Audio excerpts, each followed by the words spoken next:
Hi everyone, my name is Tiwari and welcome to this little philosophy lesson where I go into a reading of one of my favourite books, and today I'm diving into Raja Yoga by Swami Vivekananda. And the quote that I'll be reading from this book is a really short one, but it's so beautiful and it really helps us understand how we can really go a bit more inwards and just take time and be patient. So I'm going to start and get straight into it. It's on page 78 if you have the book and you'd like to read along. Be like the pearl oyster.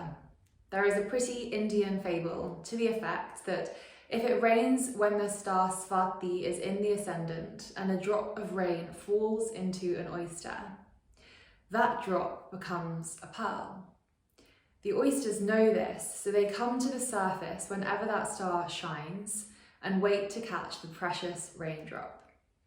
When a drop falls into them, quickly the oysters close their shells and dive down to the bottom of the sea, there to patiently develop the drop into the pearl. We should be like that. First, hear, then understand, and then, leaving all distractions, shut your minds to outside influences and devote yourselves to developing the truth within you.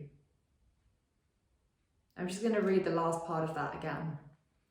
First, hear, then understand, and then, leaving all distractions, shut your minds to outside influences and devote yourselves to developing the truth within you.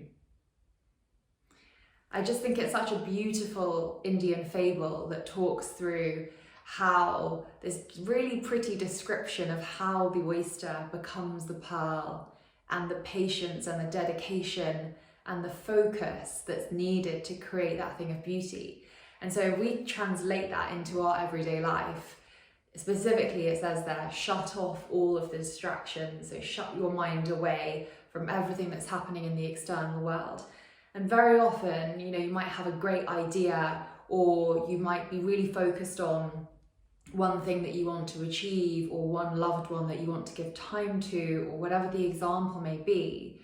But then all these other distractions come floating in and they distract us. They do, they take us away from that one-pointedness.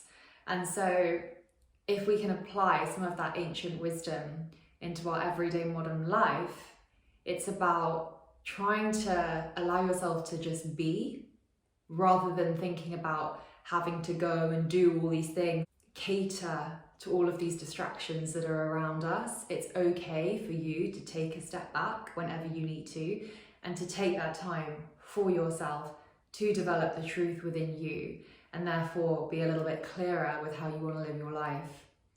So I hope you enjoyed that little snippet of ancient philosophy. Again, the book was Raja Yoga by Swami Vivekananda. It's not a huge book. It's a great read. Writing's not like mega small, and it's just full of great wisdom. And I say with all of these books, don't feel like you have to read them from page to page in one go, because there's so much wisdom that we can take into our everyday. I actually like dipping into them every now and then and just seeing, okay, I'm going to open my page on this book, any page. Okay, whatever's on this page is what I was supposed to see, almost like a fortune cookie. I think for me that's a nice way of doing it, and that's how I tackle books like the Bhagavad Gita, which is vast and full again of so much information, so wise.